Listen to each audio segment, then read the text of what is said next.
Modesto Maharlika Rotary.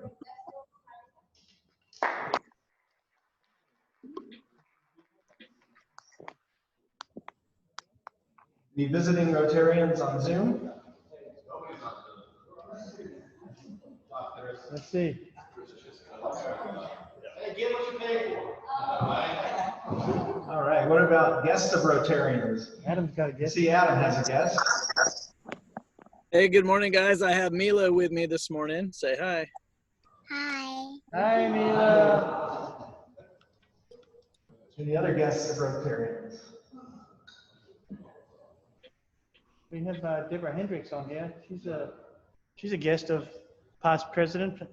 We have Deborah Hendricks on Tell her to Zoom, come down here. past president of Modesto Sunrise Rotary. Welcome, Deborah. Thank you. Video. She's having technical difficulties. And Keenan.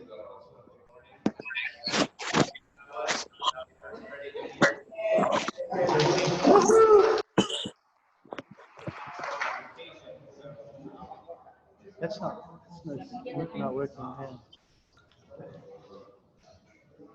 Could advance a couple slides.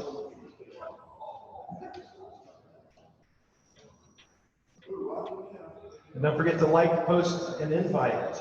Make our presence known on social media. All right, we're going to play a little game this morning. It's very simple.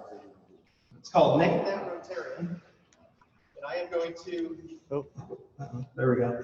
I'm going to list some facts one at a time of a Rotarian in our Modesto Sunrise Rotary. And when you figure out who it is, the first person who can guess gets a prize. And if you're on Zoom, you can play along. Okay, so you don't have to be present to win, you have to be at least on Zoom. Okay. This Modesto Sunrise Rotarian has a younger sister with red hair. We'll start with some obscure ones. This Rotarian learned how to ride a bike at 3 years old.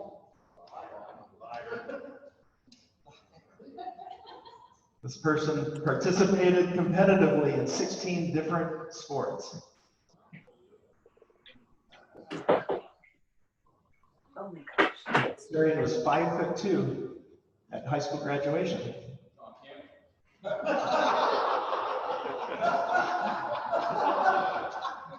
This Rotarian writes, eats, and throws left-handed.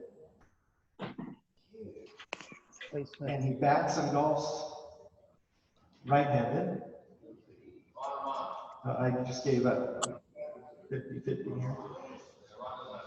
This person has had 16 broken bones and over 300 stitches. Eric. Oh, who said? We have a winner. We have a winner. Okay, but we'll finish the list.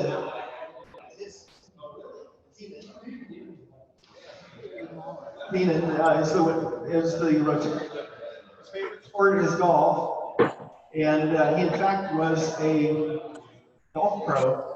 Put himself through college as a golf pro. He's married with 1 stepson and 2 daughters. Originally from Seattle, Washington. Lifelong Seahawks fan. Became a Boston Red Sox fan after moving to California. Youngest daughter is adopted. He used to work with his spouse at UCP and now works as the executive director at Central Rapist Food Bank. And this Keenan.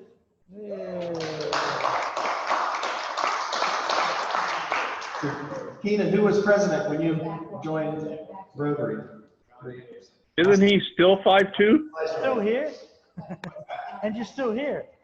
And I have a gift card for Craig. Well done, Craig.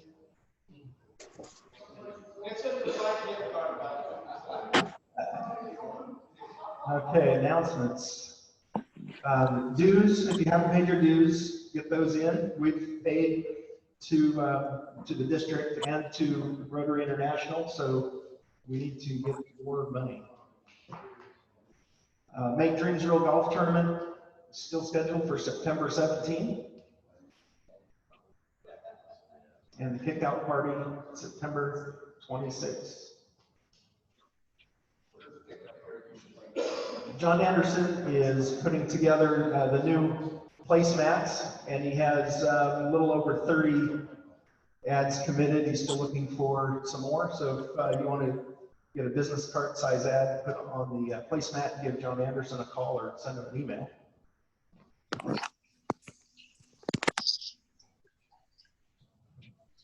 Okay, recognitions this morning. Somebody just sold a house and it sold virtually overnight. Yeah, Eric, what do you want to tell us about that? Where do I go? These people need to see me too. All right, can you guys hear me? Yes? All right, cool. So we listed our house, gosh, I don't know, maybe a couple weeks ago. And we're actually moving to Texas, right outside Houston, in a town called Kingwood. And we'll be making that trip on or around August 15th.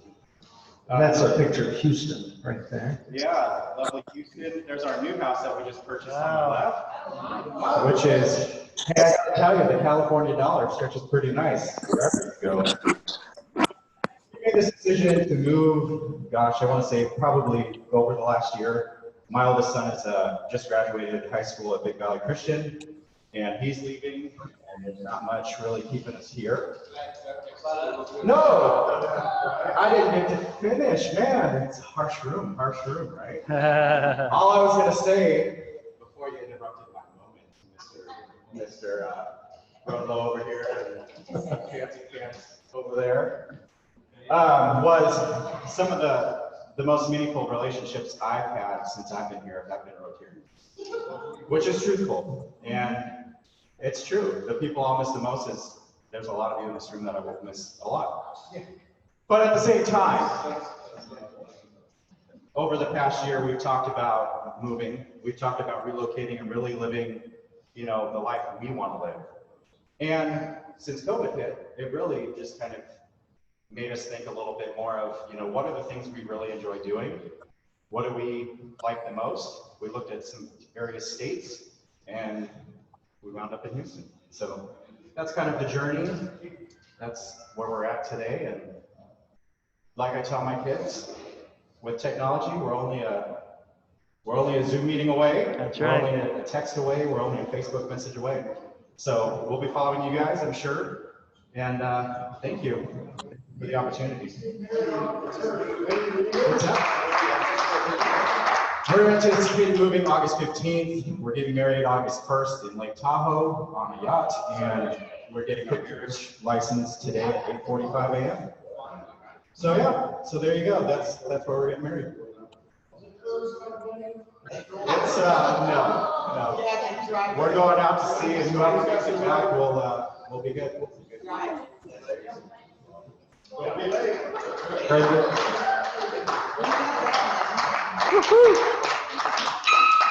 All right.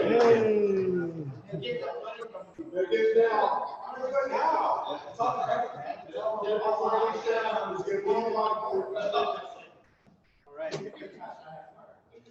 We have another one. Well, Somebody got a new truck. Who could that be? Mark, tell us about your new truck. Is it me? Because they're on the same channel. Well, you know, I have all my buddies own Fords, and I work for an owner who buys nothing but Fords. So I sold my Chevy and bought a Ford F-150 Lariat. It was hard because my grandson started almost vomiting.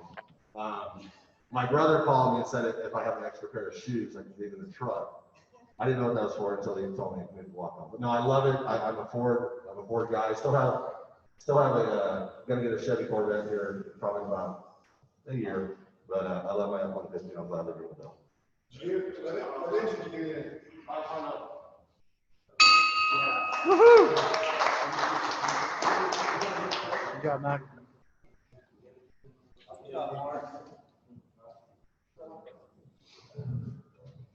All right.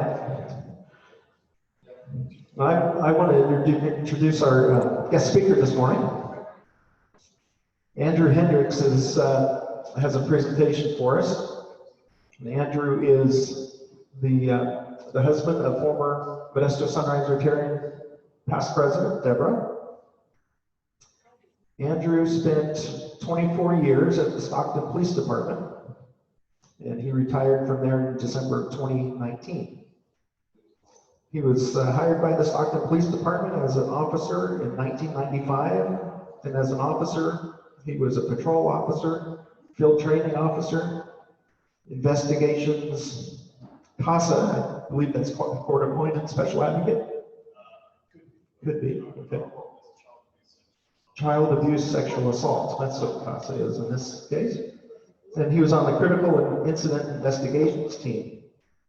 In August of 2007, he was promoted to police sergeant and assigned to field services patrol, critical incident investigations team supervisor, and he was on the crisis negotiations team. Andrew has an associate's degree from Modesto Junior College and a bachelor's degree from CSU Stanislaus. And he earned his intermediate, advanced, and supervisory certificates from Post, as well as a master officer designation. In 2003, he was selected as Officer of the Year through the Italian Athletic Club. And in 2011, he was given a Meritorious Service Award from the Departmental Awards Committee for his efforts in trying to save the driver of a vehicle that had crashed through a barrier on a levee road down into the Calaveras River. Sergeant Hendricks has always recognized the importance of working closely with other agencies to ensure victims receive much needed assistance and support. In March 2019, the Women's Center Youth and Family Services presented Sergeant Hendricks with the Community Champion Award for his exemplary efforts in working closely with the Women's Center to assist victims of domestic violence, sexual assault, and other abuse. And Andrew has an interesting presentation for us this morning that I'm sure we'll all enjoy. Welcome to the Modesto Sunrise Rotary.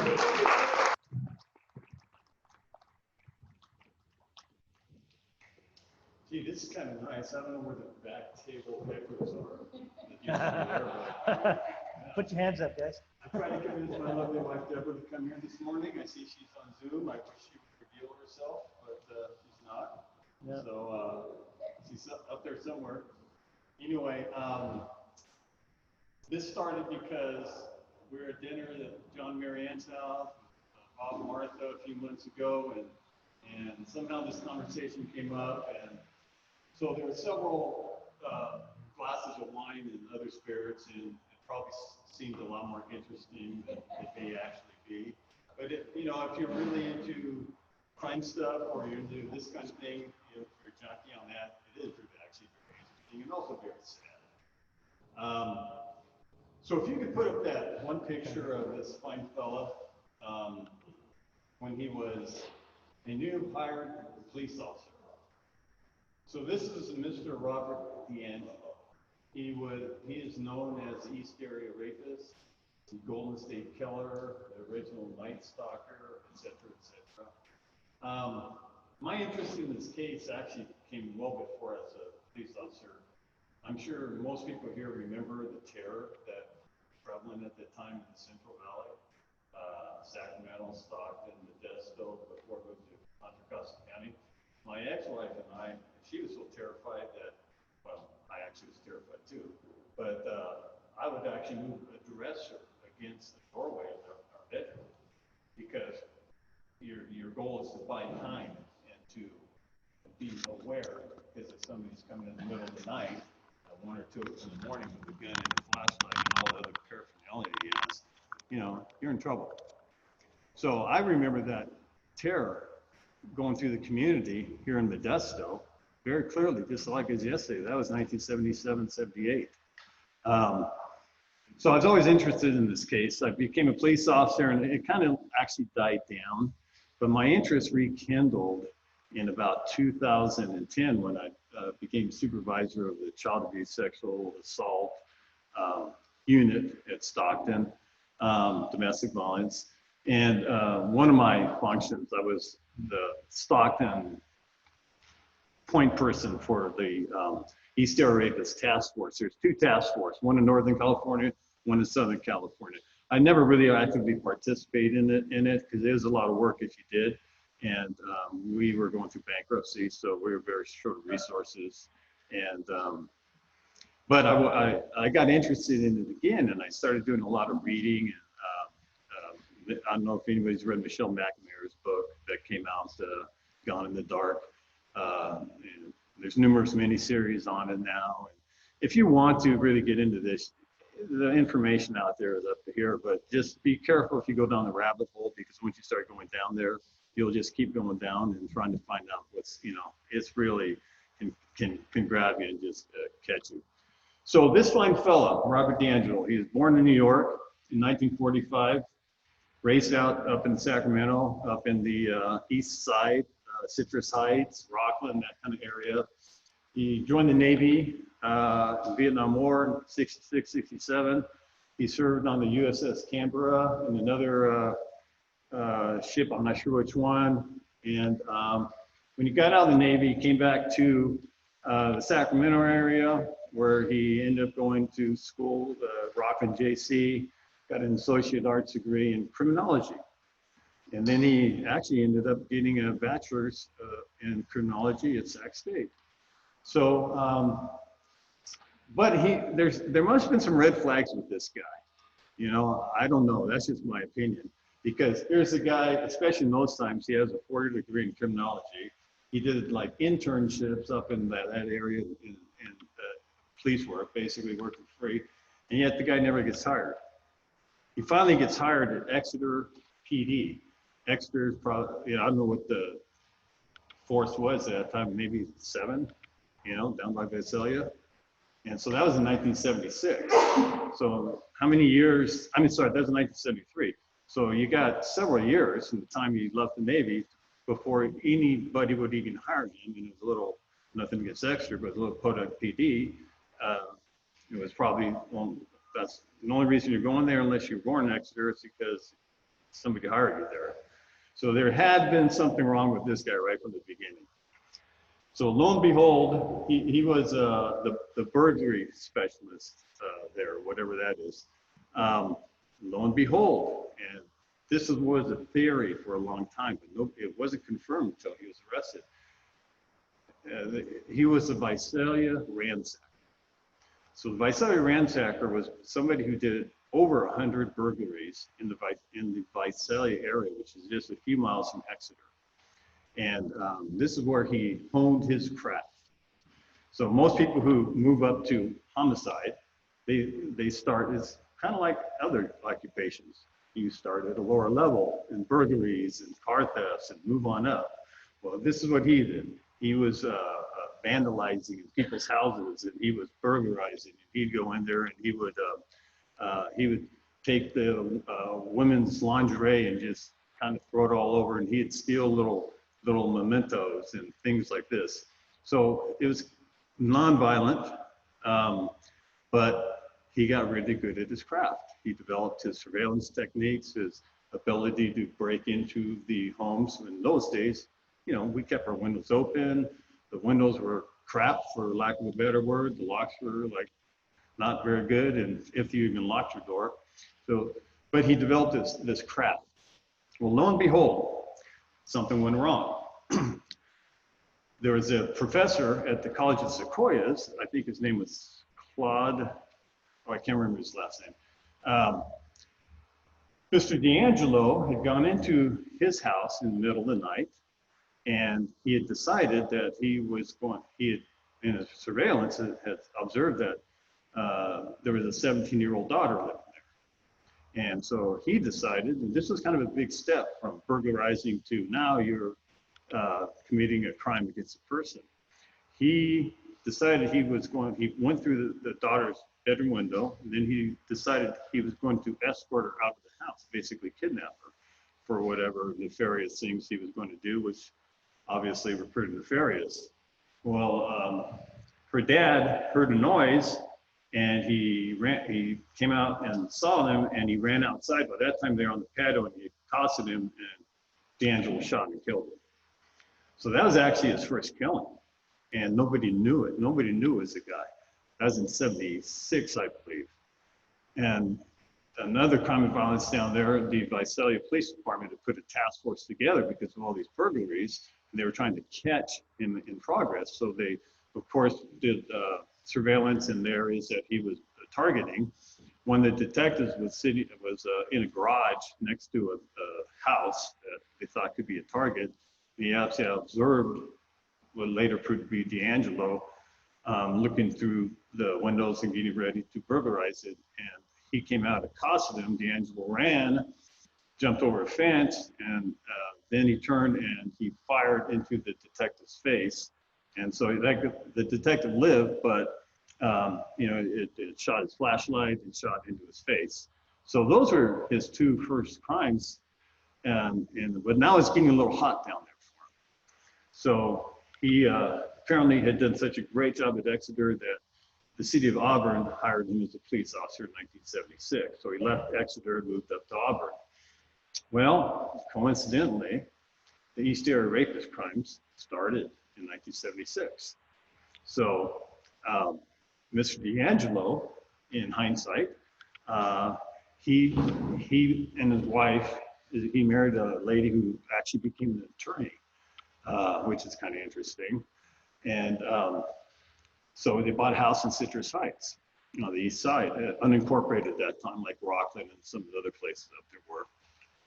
And so he's now ramped up his game from vandalism and burglaries to where he's actually shown he will harm somebody. Now he's stepped it up. He's stepping up his game. So now he's becoming what they later termed was the East Area Rapist. By the way, Marlene, I have nothing to hide. This is for Deborah. I have nothing to hide, so I have nothing to fear. So that's a good line. Yeah. So he stepped up his game. So he's decided now he's going to be a rapist. So whatever was going through this guy's sick mind, there was some theory that he observed his 7-year-old daughter being raped on, and he's a son of a military guy being raped by 2 men.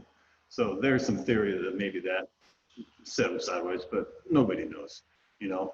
In my opinion, I digress sometimes, there is evil in this world, you know, and evil is evil. And some people are evil and they're always going to be that way. And you can make an excuse for whatever you want. That's my opinion. And this man was truly evil.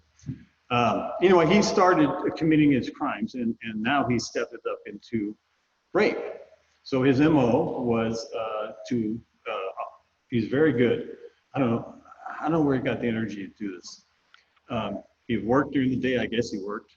He was a police officer in Auburn. And he had all this energy to survey, to conduct surveillance at nighttime, observe people's patterns, make telephone calls into their houses. He knew, if he picked out you as a target, and in those, when he first started, it was a single female, and that single female could have a kid or kids, but no man in the house. And he would have this, just like a military raid, they have a plan. Well, he had this pre-planned. So he knew exactly what, and sometimes he may have gone into the houses when they were not there and actually gone through the whole house, so he knew exactly what was going on. And so he had this down to a science. Well, his first few rapes, he would break into the houses in the middle of the night, and he had the woman, sometimes a kid, and he'd have a gun and a flashlight, wake them up. And then he started honing his craft here, where he would tie the woman up, and that's all he had to deal with. Now remember, his only threat is now he has the woman and probably nobody else or a small child. So he really didn't have a big threat at the time. But remember, he's honing his craft. So he would sexually assault a woman, you know, go through the house. It'd be several hours, you know, of torment to these people. He'd sexually assault them, retie the woman up, go through the house, you know, look through everything, steal things they wanted to steal. People who are into sexual assault, they like to have mementos of each incident. So they'll steal items of jewelry. They'll steal, this guy really liked coins and just things that they like to keep.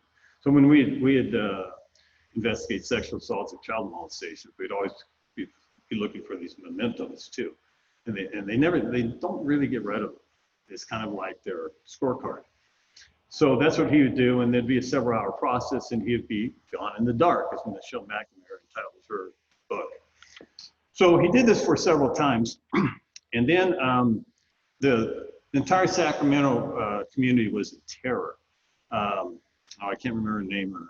There's a female detective up there, which was rare at the time, and she was giving community meetings and speeches, and they had the media there, and somebody stood up, a man, and he said, yeah, he's doing this with only the woman in the house. He wouldn't dare do it with a man in the house, or words to that effect. Well, guess what?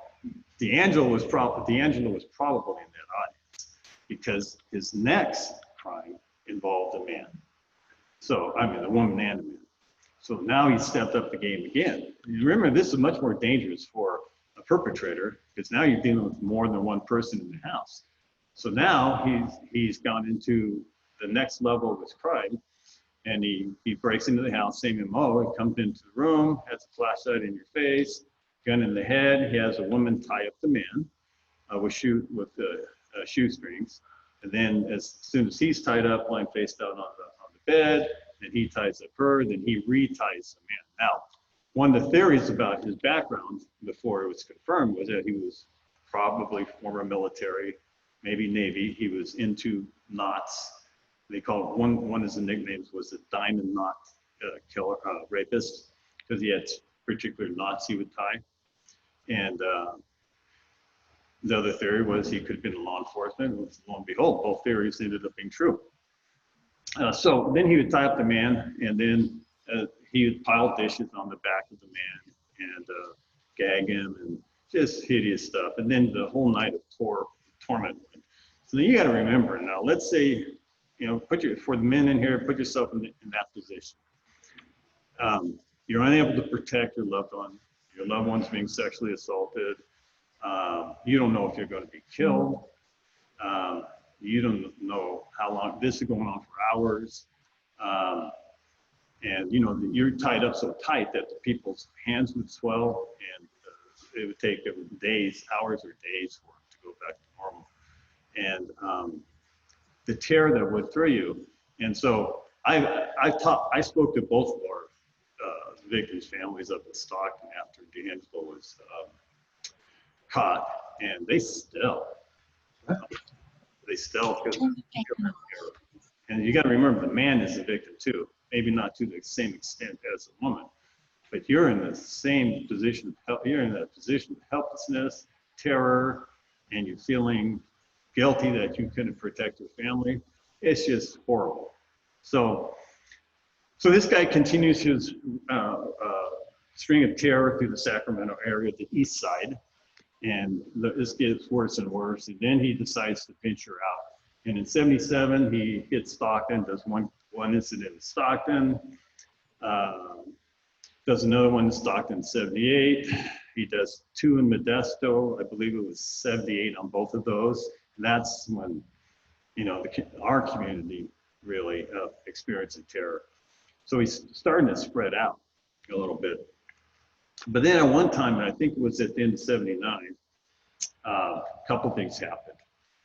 In '79, he was caught shoplifting a hammer and dog spray, and he was arrested. And so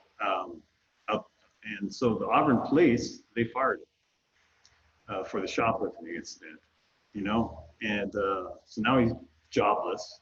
His wife's an attorney, but now he's probably got a lot more time on his hands. So now his whole crime spree spreads off to Contra Costa County, and it works right down through Contra Costa County into South Bay, San Jose, and there's several rapes that happen there. So now he's kind of spread his network. And then also in Sacramento this time, there was an Air Force sergeant, I believe. Him and his wife were walking the dog one night, and it happened to be in the area where several crimes had been committed, and they got in some altercation with him, and he must have pulled his gun or something. Anyway, they ran, and he chased him down and killed him. So now he's got victims up in Sacramento. So now it's getting hotter and hotter and hotter, and Sacramento's just, they've pulled out all the stops on what they could do. And I know Stockton, I've read our case files and talked to a couple of the people who were there at the time. They were doing everything they could do, and I'm sure in Modesto, same thing. But in those days there was no DNA, and you didn't have some of the tools you do now. But then he decided to step up his game again, and I don't know what happened here. I guess, I'm not sure what's come out in all his interviews and such, whether they moved down south or whether he's just down south for some other reasons. But the crime started happening down south, down in Santa Barbara County, Goleta, and Irvine. I think there was a total of 10 rape homicides down there, because I think he had a total of 13 homicides. So now he's stepped everything up to another level. He's taken up here, except for the people that he killed kind of randomly. He didn't sexually assault and then kill them. But down in Southern Cal, it was another step up. Now he's stepped his game into sexual assault and murder.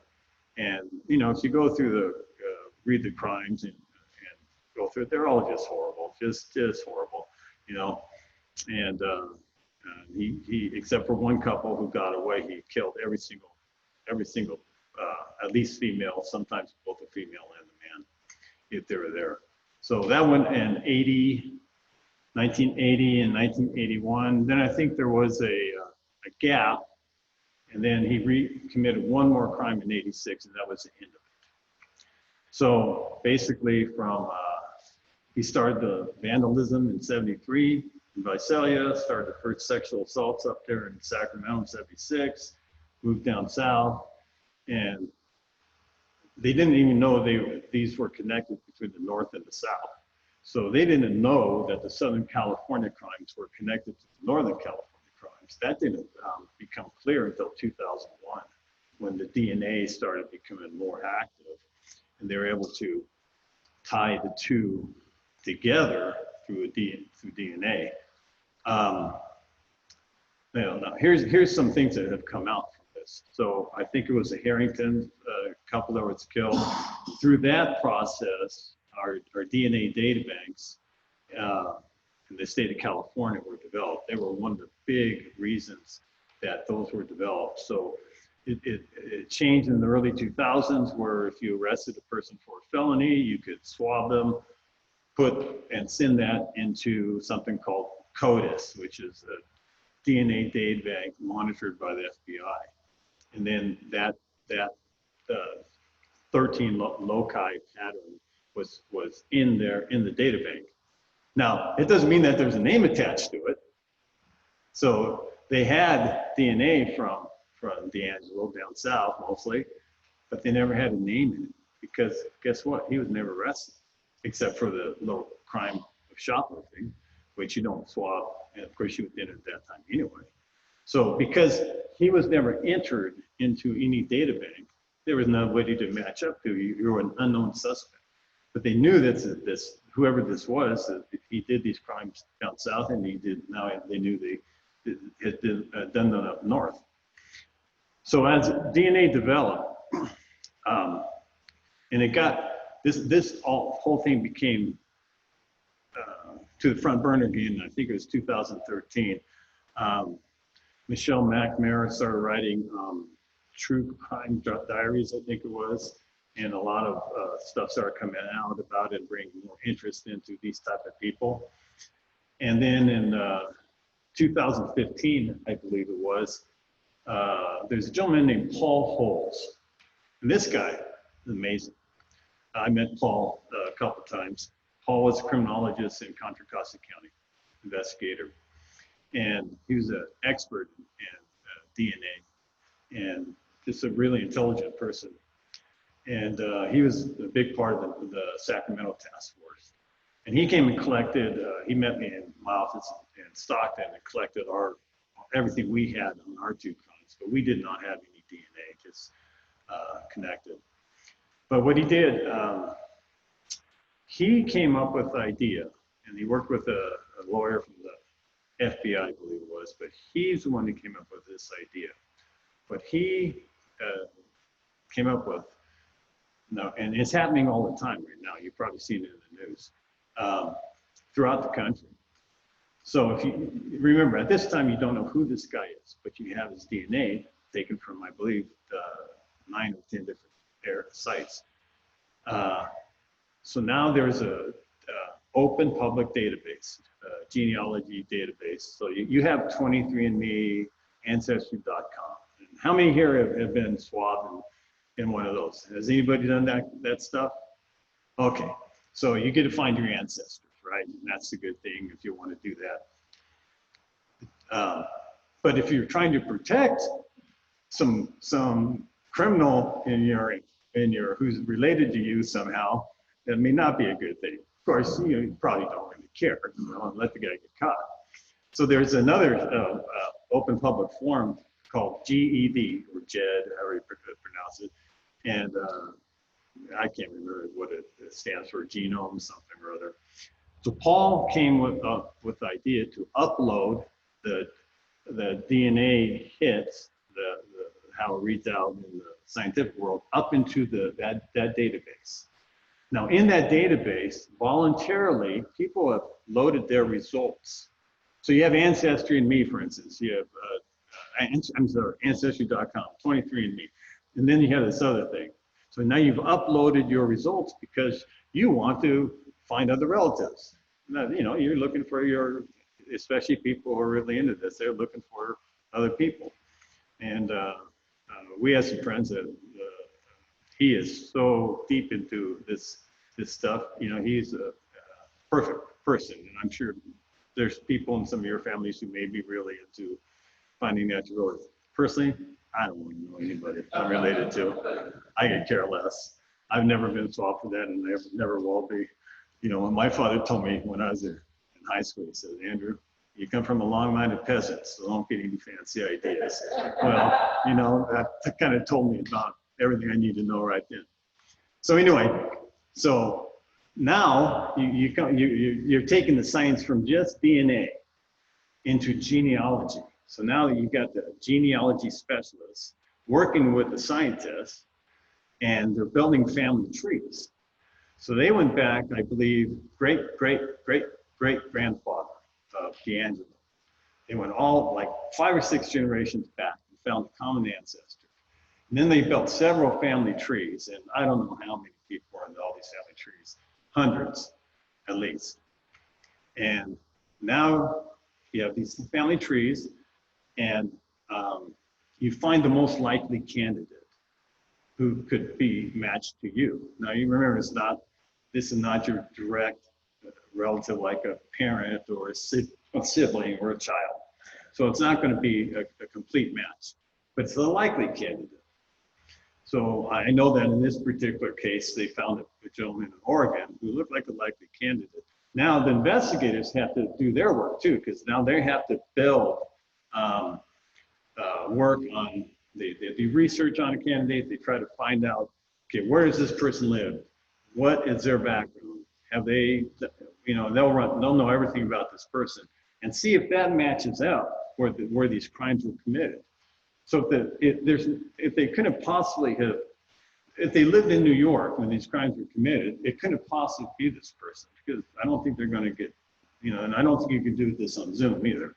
So So he was eliminated basically on that. By the way, can we just pick up the sketch? There's only 3 photos I wanted to share. That's when he was new. Okay, and then there was this, then they did these sketches. These were the best sketches that came up with them. All right, so this is kind of what these people had to go. You know, they didn't have a whole lot. The one on the right is probably the closest, you know? So, okay, so that's what you're supposed to identify him from. And then there's one more photo of him is when he was arrested in 2018, you know? So getting back to the genealogy, then they identified D'Angelo, who was living in the same home in Citrus Heights with his daughter and granddaughter. And now you have to do more investigative work.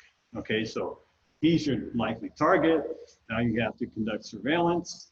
You have to, this doesn't mean he's the guy just because he's possibly connected. Now you have to actually obtain some sort of sample of his DNA and have that analyzed and be able to match it up. So I know in this particular case, they took a swab of his door handle. They were also able to recover, I believe it was a tissue out of his garbage, something like that. But that's commonly how they do it. You know, if an investigator does this process, and they'll have to do the surveillance, and then and it takes a lot of people to do this stuff. And then they'll have to recover this stuff. You know, be careful if you have anything to hide. You know, if you have nothing to hide, you have nothing to fear. But if you got something to fear, be careful what you throw in your garbage. You know, because you never know who's looking through that garbage. And so they found, you know, they were able to connect him directly to all the crimes that had DNA. So bingo. Now it's just a matter of setting up how the rest is going to happen and things like that. And I know Paul Holes, I know, and he's been on several documentaries about this, and he'll talk about this. He wanted to just go right up to the door and knock on the door, you know. But you know, you have to wait. You have to wait and get this all your ducks lined up, and then you do execute your warrants and arrest them and do all your searches. So anyway, D'Angelo, now he's arrested in 2018, and he's now the most physically incapacitated guy you've ever seen in your life. Up till that time, through their surveillance, they have observed him riding motorcycles at like 70, 80 miles an hour, working on the yard, doing all kinds of physical things. And now he's, you know, walking into the courtroom in a walker. You could barely stand up and blah, blah, blah, blah, blah. So just to throw a few more little things about him. He would be talking to himself in the jail up there. And he'd be talking to a guy named Jerry. Well, I guess Jerry is his inner alter ego. And so he was kind of like confessing to the crimes, saying, Jerry made me do it, you know? So everybody was hoping he would confess to this crime, to all the crimes, because they could pin him on the homicides that are connected with DNA. But all those sexual assaults, all these victims who are looking for closure, you can't pin them on that because, number one, the statute of limitations have expired. So up until 2017, the statute of limitations in California was like 6 years, and then it went to 10 years for sexual assault. Then in 2017, it switched to lifetime, just like capital cases like murder does. So all his cases are old. Therefore, all those cases with sexual assault, they couldn't be prosecuted. And the burglaries, of course, that's at an even lower level. But all these victims, and they're traumatized for life. I mean, and the men, the women, the kids, if they were there, some of the kids were tied up or traumatized, and they just wanted closure. So a couple weeks ago, or I think it's been 3 weeks, I was watching it on TV. It's an all-day thing, actually. And they made a plea deal with him. And he's doing life in prison with LWOP, life without parole. That's what he pled to. And he's not eligible for the death penalty. But we know in California, there is no death penalty really. It's basically life, you know. So in the deal they made for him pleading to LWOP, he had to confess to every crime, including the ones that were past the statute of limitations. And he came up with everything. So I was watching and he'd just be out there and he'd have to say, I admit, or guilty, or, and say several DAs. They had DAs for all the different counties throughout California, and they'd have to read it was an all-day process. And he had to admit to every crime as part of the process. So it's all done, and it all ended up closing rather rapidly once they figured out who it was. And, you know, there's some closure for all these, over 100 victims, I guess, over 100 victims of real serious crime. At least there's some closure on this. So this was what I feel was one of the most interesting cases, one of the largest cases of sexual assault and homicide ever in our nation's history. And just my interest, I've always been so interested in the DNA part of investigations, and to watch it develop up to the level it has, and then bringing the genealogy portion is just amazing. Sharon, you know David and Sharon? Sharon was an assistant superintendent, worked for my wife Deborah. Well, their daughter's husband is a detective in Fremont PD, I believe, and he is their cold case investigator.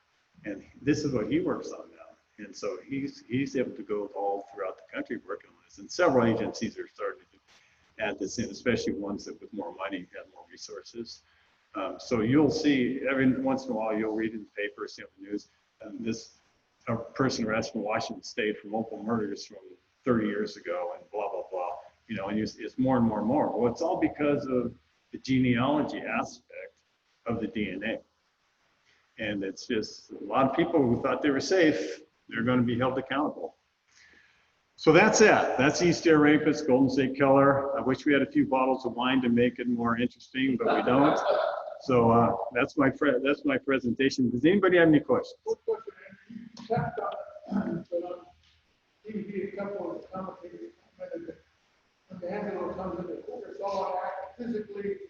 Yes. Oh, he was, a lot of people do that just to show some similarities. You'll see the most despicable gangster who's committed crime after crime after crime, homicides, and they'll come in all dressed up in a suit and they look in like they just came from Sunday school. So it's the same act.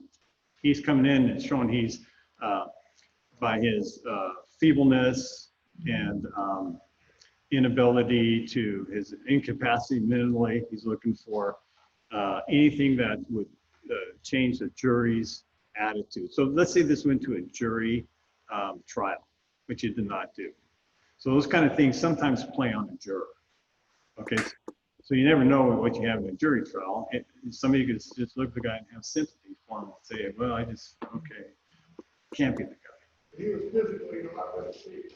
Oh yes, because they had surveilled him over time, and they had observed him. Like I said, he had a motorcycle. He's riding up and down like a bat out of hell, and you know, he's doing physical work and things like that. So he was not incapacitated like he was. Yeah. So I think, just my opinion, I think it's his act to obtain sympathy later on if this went to a jury trial. Marlene? So it's the speculation why it stopped. So nobody really knows, but the speculation, how I understand it, is for him to do what he did is actually quite remarkable. I mean, you got to hand the guy, you got to go, give the devil his due. How many people how can you do that? I think, how can a person work all day, allegedly, maybe, who knows, maybe he's sleeping all day, work all day, and then go out all hours of the night. And he was married, and he had kids. Yeah, how does this happen? So he's gone all night long. And remember, these rapes are going on every month, sometimes 2 a month. Yeah, how did his wife not know or suspect? Oh, good. That's a good question. I don't know. You know, there's no answer. Maybe she did know, but who knows? But for this guy to put in the effort in the thousands and thousands and thousands of hours of surveillance time to do this. As a police officer, I'm it's sorry? normal to get called out at all hours of the day and night. Yeah, well, he worked on patrol, so he probably wasn't going to be called out. And then afterwards, you know, after Auburn fired him, I'm not sure what he did. He later became a mechanic for Save Mart, so I'm not sure how much free time he had on hands. But beforehand, you know, he held down the job with Auburn, and allegedly, I know I couldn't do it. I don't know how many of you think you could basically be burning the candle at 20, 22 hours a day, and then doing this, and then let alone push. Okay, now you have the physical ability to hop fences. They said he hopped fences like a deer. Do the physical work of committing the crime. He got into several confrontations. You know, at a certain point in time, they speculated that he was just getting too old for this. And he just, at a certain point in time, he just said, enough's enough, especially as a couple of things where he almost got caught. And so he probably just said, hey, my streak's over. But I don't know. Nobody knows, you know. So. Did he ever investigate his own crimes? Did he what? Investigate his own crimes? You know,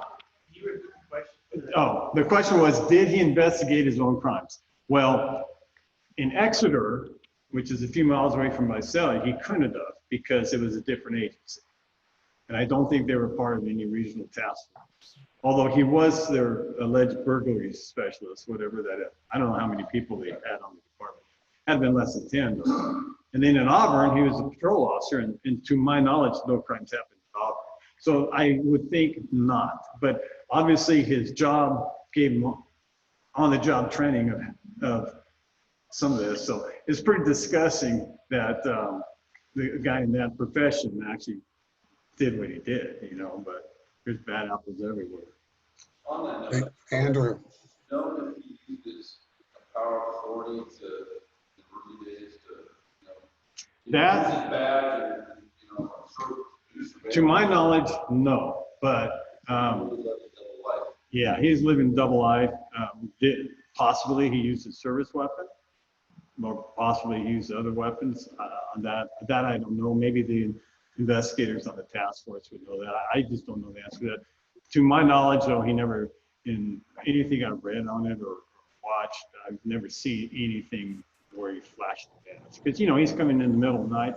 He's just surprised you out of dead sleep. He's got a flashlight in your eyes, and then all of a sudden you're tied up. So it's really just kind of like, yes. I'm guessing back then they didn't do any bullet. They didn't have any knowledge about doing that. They did. You know, they start doing that. No, they started it back then. And so I don't know what they, you know, what they would have matched it to. The FBI had a lab that would be able to match bullets, you know, by the markings. I'm sorry, the casings, not the bullets. And they did, but you know, things just weren't as advanced then. And you know, and also you got to think. This is kind of why our coronavirus response is kind of fractured too. You know, we're a federalist country, right? We're a collection of 50 states. Constitution says all power is reserved for the states except that's explicitly listed in the Constitution. Well, then you take that downstream to the states, to the counties, to the cities. So our policing always started as different entities, cities and county sheriffs and some state police, but we never had a federal police in this country. You know, we never had like other countries. We don't, you know, we have that, you know, we got the FBI, but they're not really a federal police. They're an investigative agency. So the communication was always poor between agencies, especially back then. You know, you're doing teletypes, you know, maybe you know somebody from a training class you took or something. So just the communication. So you're almost like operating in different silos. You know, so if you're moving from community to community, or especially different parts of the state, or even more so if you went to out of state, the communications is really poor. And, you know, and today it's so much different, even though you have all these different agencies. There's a lot more communication, variety of ways. And I think it's just easier to get away with stuff. How many total cases were there? But this is a minimum. There was 13 deaths. There was at least 50 rapes. There was at least 100 burglaries. But there was who knows how many total. Really? Yeah. How can you? It just amazes me how a person can just do that. You know, I just mind blown. Nick has a question. Nick, you have a question?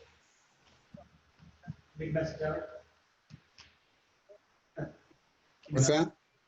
Question, Nick? Well, I'd like to make a comment. Go ahead. At that time, I lived in Fair Oaks, California, near Sacramento, or part of Sacramento. And one night, about 3 o'clock in the morning, there was a pounding on the door.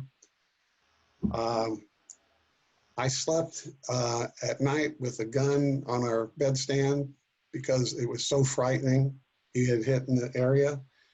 The pounding on the door was a policeman. He asked if we had heard or seen anything. There was a violent crime 4 houses from us.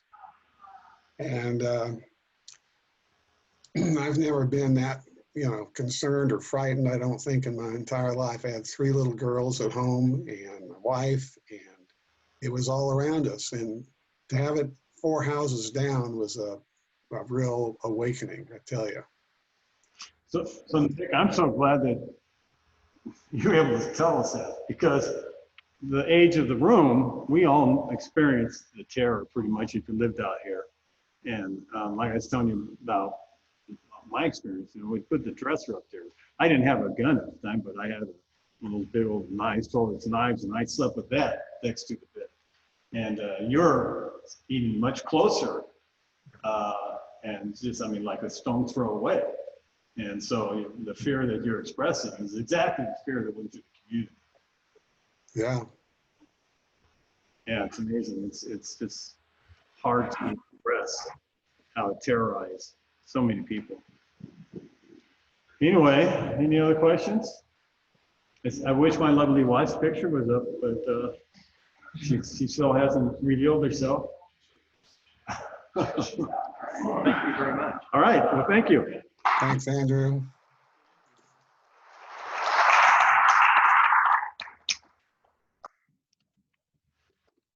So each week we have a book that we give to local elementary schools signed by the speaker. We appreciate if you could sign this. This will be going to Stanislaus Elementary School.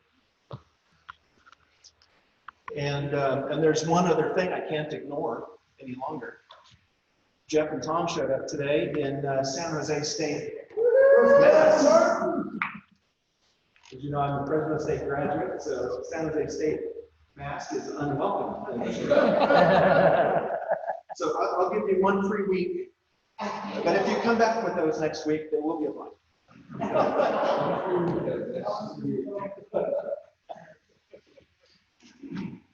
And we also have a drawing. The drawing is for, we have $30. And the money raised for this goes to our scholarship.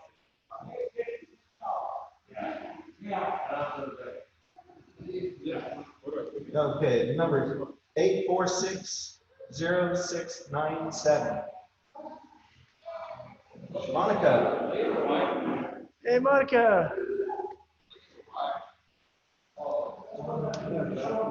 And the odds are good. We're down to 3 cards. 3 cards. Just 3 cards.